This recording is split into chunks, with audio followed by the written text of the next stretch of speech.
Hey everyone, welcome back. You can't use Binance until identity verification is done right. Here's how to do it right. Open the Binance US app, log in, and then go to Profile.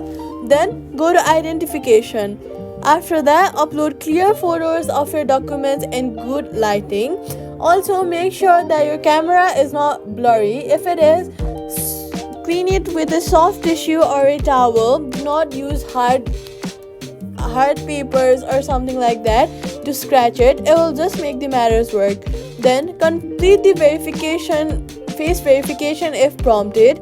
Wait for approval. It can take a few minutes or up to 24 hours, so be patient with it. Accurate details speed up approval and prevent verification failure. And that's it. Subscribe for more quick fix